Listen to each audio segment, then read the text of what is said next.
Good morning and welcome to Morning Moments. I am so glad that you joined us today. I start off laughing. You could tell I've got a humorist or a comedian that I'm going to do because usually I'm laughing before we even get started. Today I have a singer, a speaker, humorist, a writer, artist, and I'm sure there's a lot of other things that she does too. Kay DeKalb Smith, welcome Kay to Morning Moments. Thank you, Andy. How you doing? Doing great. It's amazing to have another K on. I've been trying to keep a K happy for over 45 years. So here's another K in my life. So my wife's name is Kay. Welcome to Morning Moments. Good to have you with us. Thank you. You have been doing this humorous and comedian work for a long, long time. Tell me, what do you do and why do you do it? Well, I actually started doing what I've been doing for a long time now.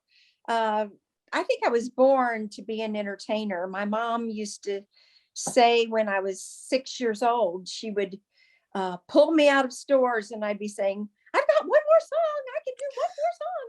And then she also said that it was just really interesting because people would say, little girl, what do you want to be when you grow up? What do you want to do? And I would always say, I want to make people happy. And mom said that was my number one response for years and years and years as I grew up.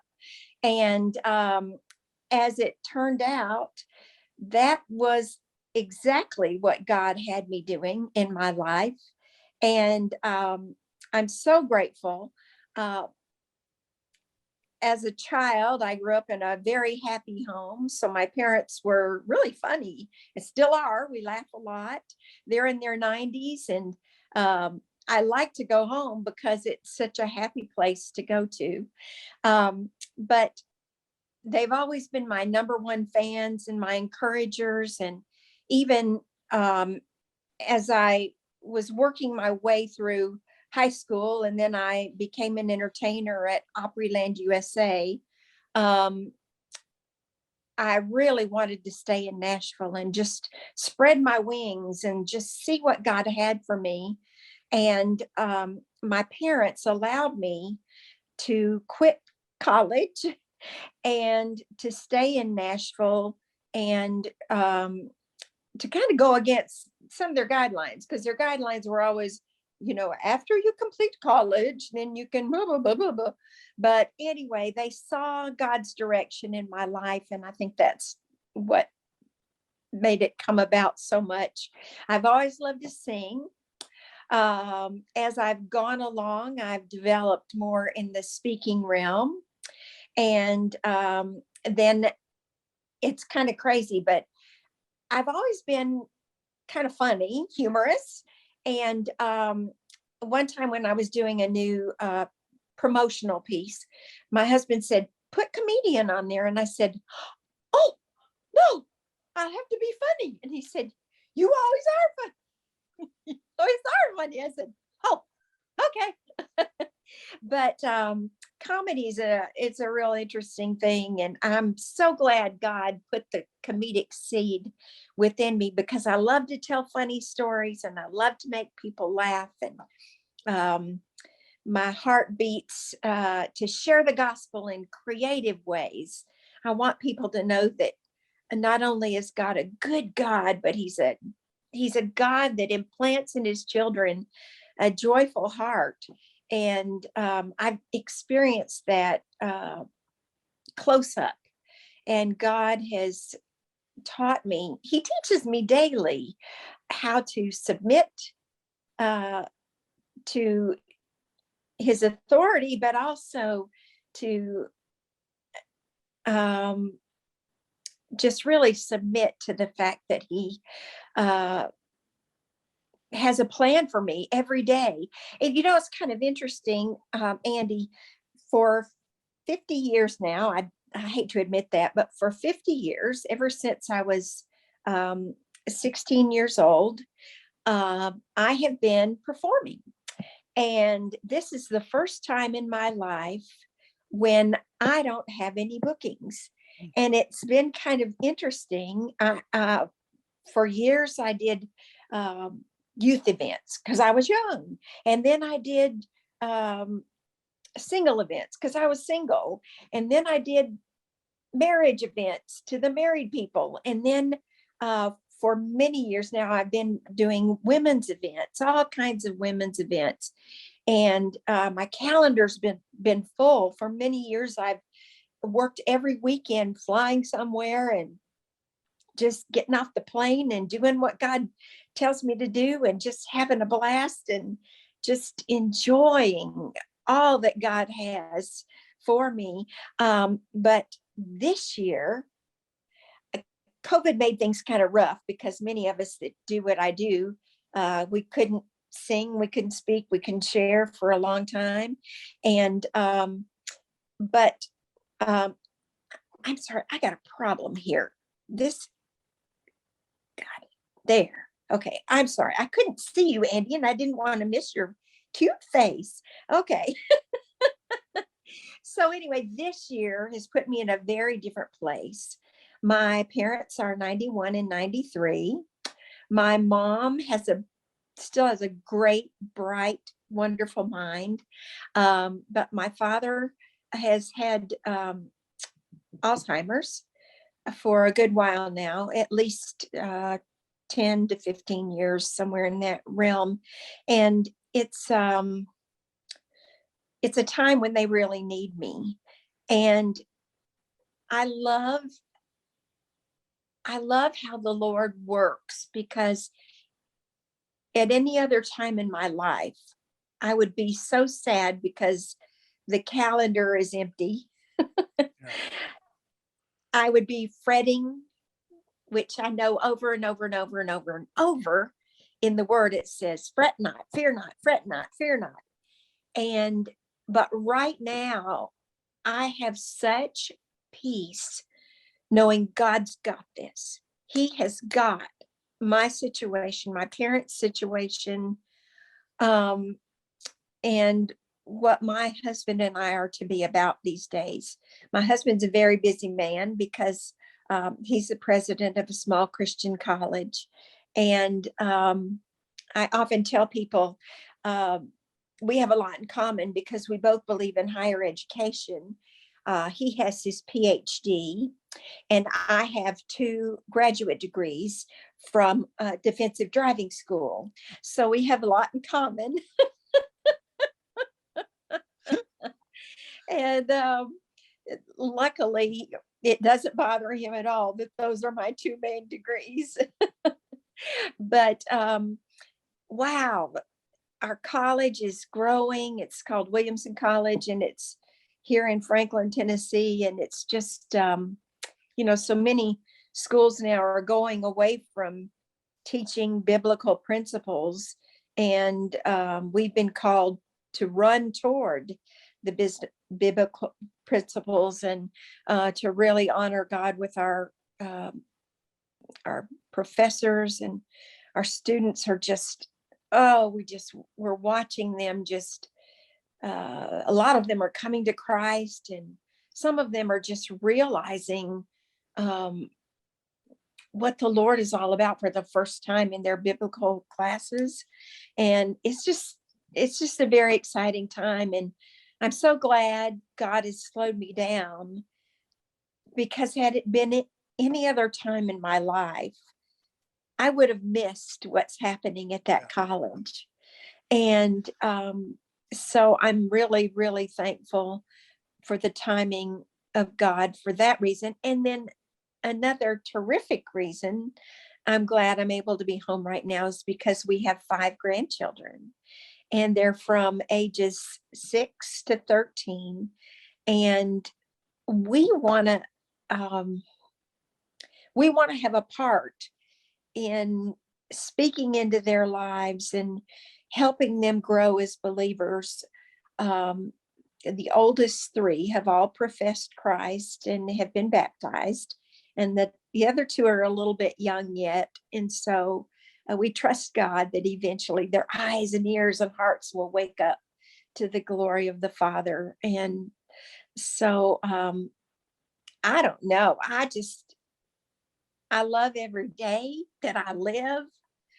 I love to live seeing Jesus everywhere I turn.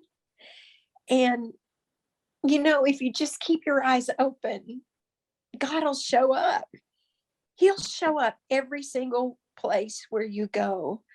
And during COVID, Ed and I kind of did some soul searching, and we said, what is it that needs to change um, when all this is over?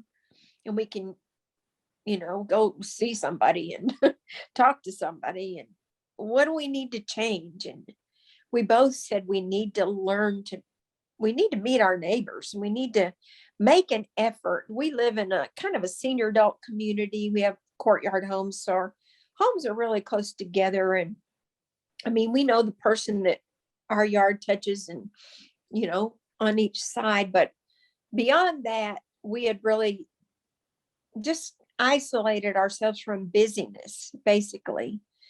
And so when it kind of started to being where we could have a little interaction with our neighbors, I found a wonderful bread spice apple recipe, and it was real easy, which is what I need because I don't cook that much anymore. And so I found this wonderful recipe, and I started making these little loaves of this apple spice bread, and I started taking it to my neighbors. And actually, my mother's love language is food, and she cooks at least a double portion every time she cooks a meal, so she can think of someone in need that she knows of, that she can take in the food and bless. And so I guess I was kind of probably thinking like my mom too, because I know how God has blessed what she's done with food. In fact, there was a neighbor that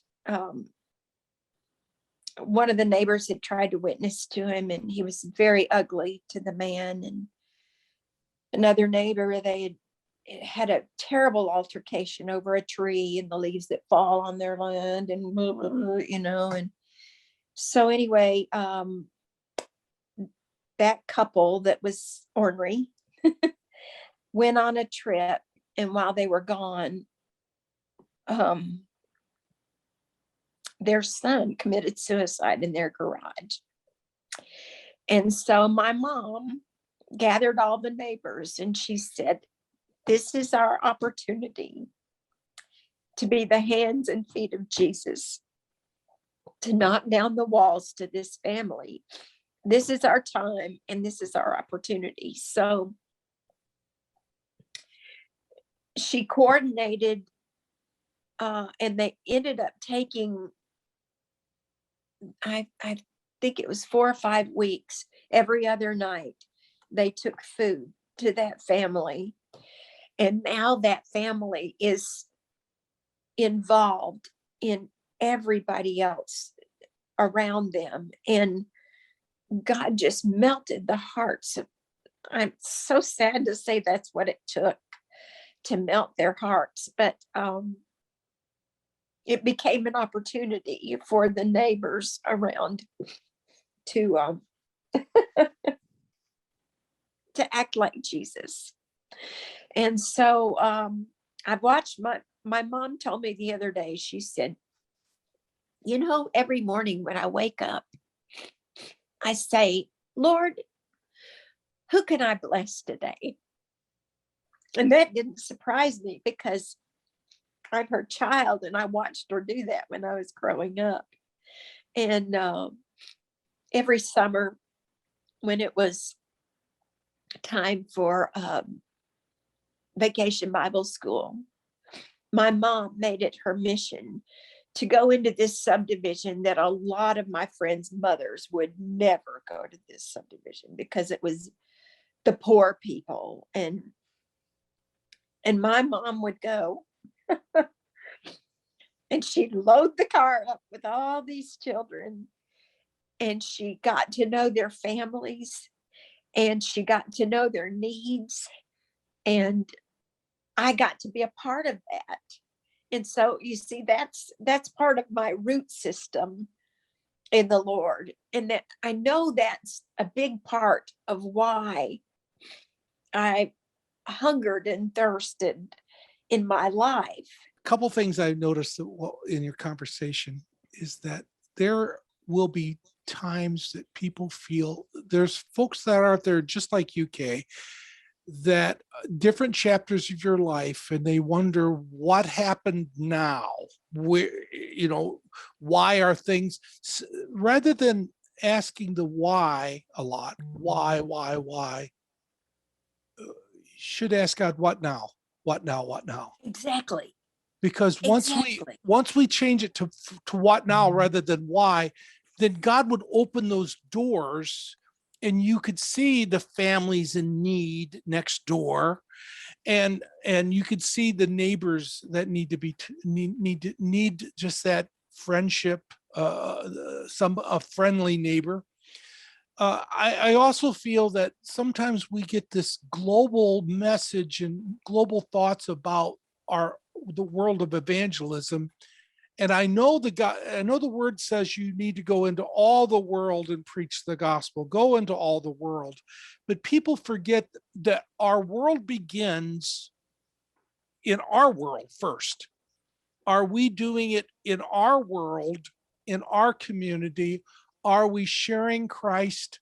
Not necessarily preaching to everybody, No. but just sharing the love of Christ with people next door to us, or two doors over, or in the grocery store, or wherever we're at. Because Well, God really wants us to reach the lost. And because 2/3 of God's name is go, by the way. And so yeah.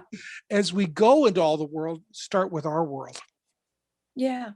Well, what's interesting is that I started sharing my little loaves, and it turned into the, the multiplication process, because the next thing I knew, the lady next door started bringing me cookies, and the other lady brought us some fruitcake, and the other lady, I mean, it was amazing.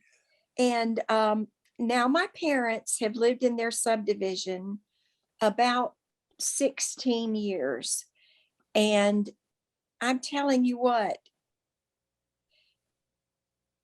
my parents have got to stay where they are because they are loved so well, because they have loved well. They loved well. Yep. Given it shall be given back to you, pressed down, shaken together, and running over. Yes. Okay, it has been a delight to have you in Morning Moments. I've just enjoyed this. Sorry, I blubbered. That's okay. That's all right. We're going to put your website down below so people can see your work and also see all the things you've been in.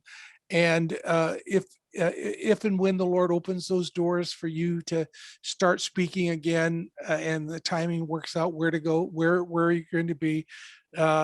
She has blessed thousands and thousands of people through the years with your humor and her message and her heart. And I just wanted to have her share a moment of it with us today. And thank you so much. You're welcome. Anytime. Thank you. And thank you for joining us for Morning Moments. As we leave here today, I'm going to ask you to pray for Kay Smith. If you will just take the time right now, don't hesitate. As soon as this interview is over, take the time and pray for her and her family. God's got a great work for her as in this time of her life, in this chapter of her life, and challenging times ahead as well.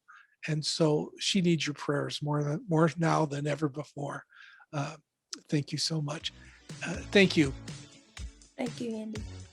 Keep coming back, and may God bless you.